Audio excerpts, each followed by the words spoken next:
All right. Well, welcome back, everybody. It has been a long time since I have done a video. It's been like 4 months, I want to say. But holidays kind of took over, and then the new year took over, and then life took over. So I apologize for the long break, but we're back. And today we're actually going to pick up with Battlefield. Because Battlefield 6 is kind of in a little bit of controversy right now, I thought it'd be a good idea to go through my history with the franchise. So to do that, we're going to go back to 2009, which I believe was Bad Company 2. Now, I remember this game very vividly because I remember going over to a friend's house, and I never played the game or heard of the game. I think after I played Bad Company 2, I went back and played the first Battlefield Bad Company. And some people started with 1942, but mine was Bad Company 2. And I remember playing on this one map. I can't remember the name of the map, but it was a huge, wide open space and lots of sniper gameplay. And I just remember playing as the different classes, and I loved the style of gameplay it had to offer. I liked kind of the focus on team play and squad play, and you kind of had to play to your strengths. You couldn't just go out there, run and gun, and expect to get 40 kills like maybe in Call of Duty or something. But it was a fantastic time, and I played that up until I think it was 2011 when Battlefield 3 came out. And Battlefield 3 was, in my opinion, that was peak Battlefield. A lot of people say Battlefield 4, but I mean, 3 and 4 were kind of the same thing. I think 4 just improved upon what 3 had. But I remember having such an amazing time playing Battlefield 3. It was a lot more of a simple time back then, too. You didn't have battle passes. You didn't have microtransactions, to my knowledge. You just had good old clean fun. You either put the disc in your console and you play it, or I don't even know if they had digital purchases back then. But either way, it was simple. You put in the game and you play it. None of this downloading garbage that you have today, but I digress. Battlefield 3, Operation Metro was just phenomenal. I mean, it was a meat grinder for sure. There are a lot of corridors. Most of the map actually was just you run in and you die and you spawn back. You run in and you die and you spawn back. But the environment that it had, and the intensity and the chaos and the sound design, and at the time the graphics. I mean, I think the graphics for its time in 2011 were way ahead. I mean, arguably it could even be better than some games today. But I think it was on the Frostbite 2 engine. But they really did something pretty magical with that game. Then I played up till Battlefield 4, and again, kind of the same thing as Battlefield 3, just improved upon the already existing formula. And again, up until that point, they still had there were certain guns that were locked to your class, which I liked. I mean, you couldn't, like, for instance, the more recent games like Battlefield 6 and 2042, which arguably 2042 was probably one of the worst Battlefield games. It was barely even a Battlefield game when it launched, but they ended up cleaning it up, and it was an okay game, but it wasn't anywhere near the scope of 3 and 4. But going back to Battlefield 4, I loved Siege of Shanghai. I loved playing as engineer mostly. I think that was the one with carbines or SMGs or something like that. But just I think it was the map flow and just the team size, because it was 32v32 on console at least, because I didn't play on PC at all. But 32v32 on console was insanity. But it was fun insanity, so, it makes up for it. Let's see, what was after 4? 2013 was 24. 2015. 2015 was Battlefield Hardline, and this is where they started to kind of dip off, and they took a wrong step. Granted, there was a different studio that was kind of co-developing it at the time. It wasn't just DICE, but this was your excuse me, this was your cops and robbers style game, because they were kind of capitalizing on that almost made up game mode for like Call of Duty or even other games. But they took that idea and they put it as like a full-fledged game, which on paper sounds like a good idea, but not necessarily in a Battlefield game, because it just didn't fit. It didn't fit the lore. It didn't fit the universe that was created with Battlefield. So it was kind of hard to follow.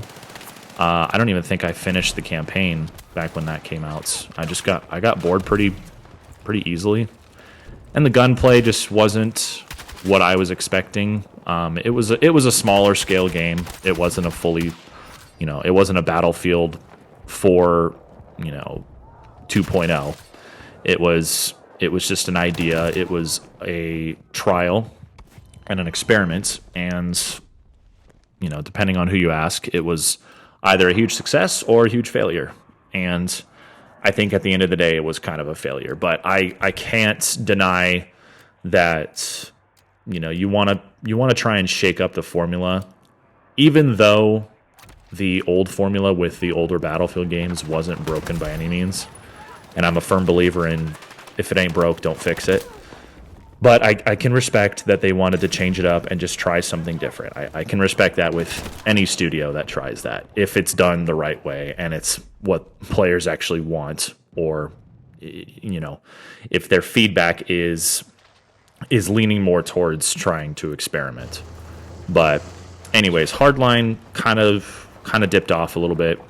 Then 2016 was Battlefield 1, and that is arguably one of the best Battlefield games. And what's funny is I didn't really like the game when it launched. I think that was around the time of Battlefront as well, or maybe that was 2015 as also. But anyways, Battlefield 1 did something that, to my knowledge, no other game has done, which is go all the way back to World War I. I mean, how cool does that sound? That's you're running around with bayonets, and I think they did some experimental guns with the game, because even though it's World War I, it is still a video game and you have to make it fun. So I'm sure they threw in some guns that maybe weren't used at the time, or maybe were a concept, and then they just kind of filled in the gaps. But either way, that game was a blast. The maps were phenomenal. The vehicle play was awesome. The infantry gunplay was great. And it just, I would spend hours after, of course, a few months of it being out. I think I was either playing other games, or I don't know, it just didn't capture me when it first came out, which is insane to think about now, because the atmosphere, they absolutely nailed the atmosphere in that game. And I really wish that Battlefield 6, the current game, would apply that to their game, because or hire that team back from Battlefield 1. Give them as much money as they want, because that had the best atmosphere overall, hands down. And let's see, I think after Battlefield 1, there was, 2017, it was Battlefield 5. So they kind of jumped around a little bit. They went from Battlefield 3, 4, to Hardline, to Battlefield 1, and now to Battlefield 5. And Battlefield 5 was set during World War II, which, again, on paper, sounds like a great idea, but the problem was they went with the untold stories. So they didn't do like a D-Day or a Pearl Harbor style World War II like we all know, but they went with lesser known areas, so therefore the maps weren't really that iconic.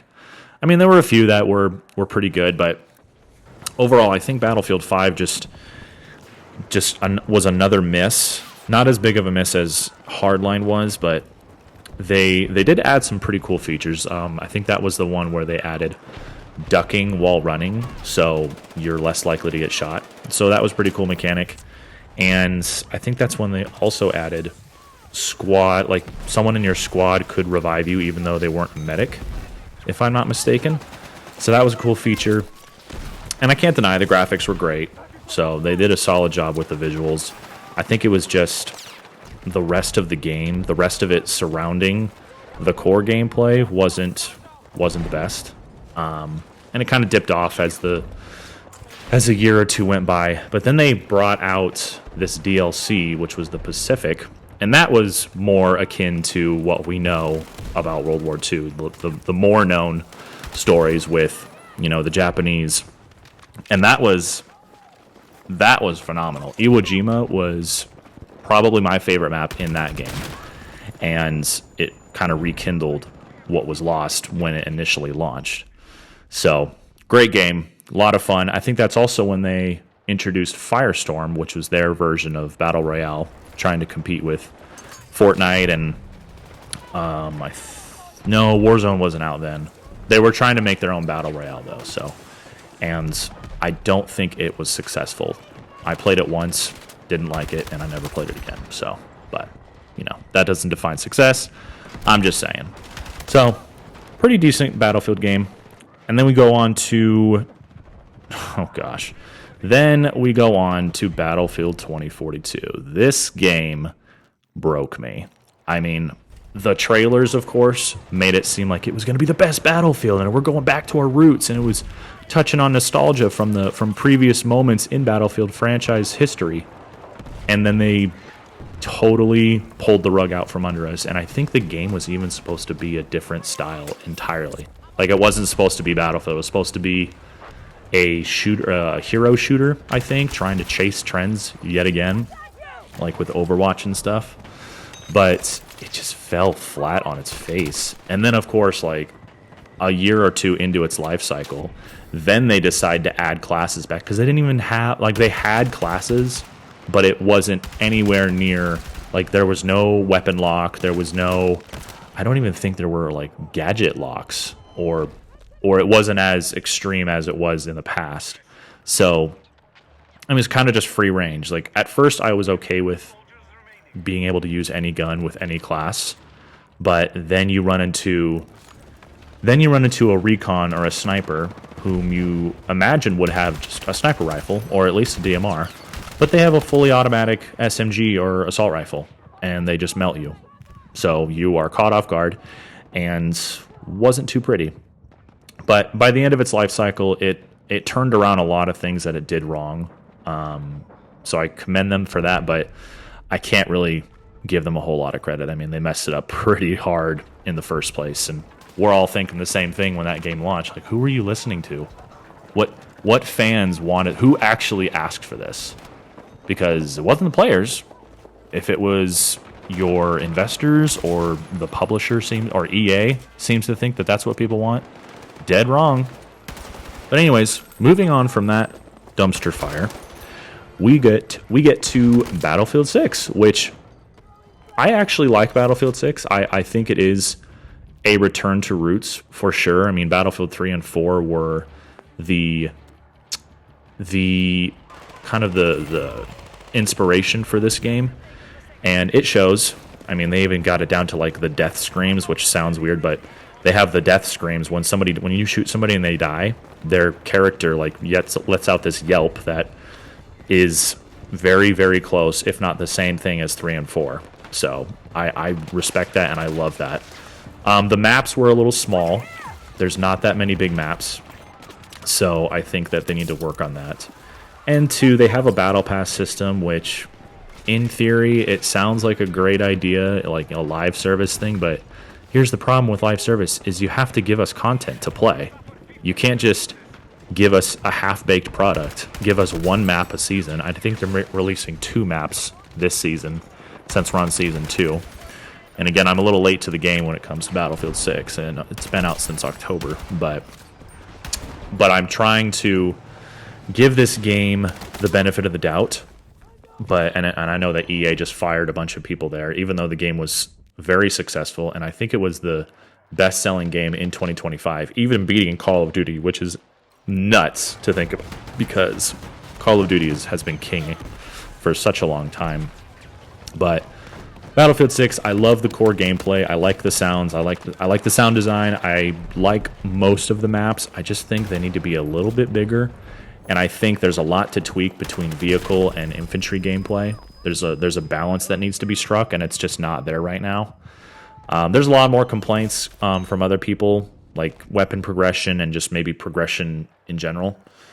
And I think the resources are being allocated to different areas that should not be allocated there, such as RedSec, which is, again, another attempt at a battle royale, which in my mind, I think it's better than Firestorm. Granted, again, I only played that for one match, but I've played a handful of matches with RedSec, and I had a blast, just depending on who you're playing with. But it just doesn't seem like they're not listening to the players right now. Like, at first, they did a great thing. They went back to their roots, and everything was lining up.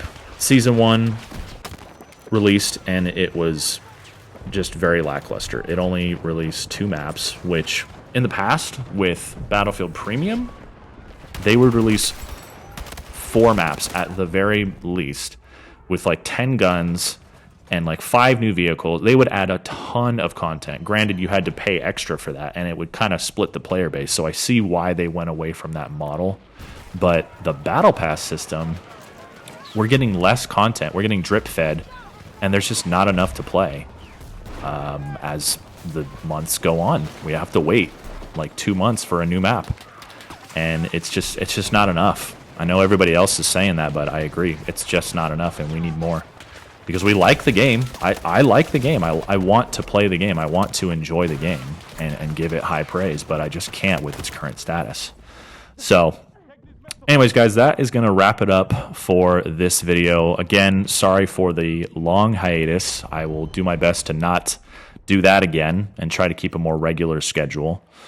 Maybe at least 1 video per week. So we'll just we'll see how things go. But you know, if you guys have any suggestions for games you want me to cover, want me to talk about, any industry things that are going on, there's a lot going on with Xbox right now. So, and that's kind of my main console that I play on. So if you want to hear me talk about that, you can go ahead and put that in the comments, and we will talk about it. So thanks again for joining, and hope to see you next time. All right, bye.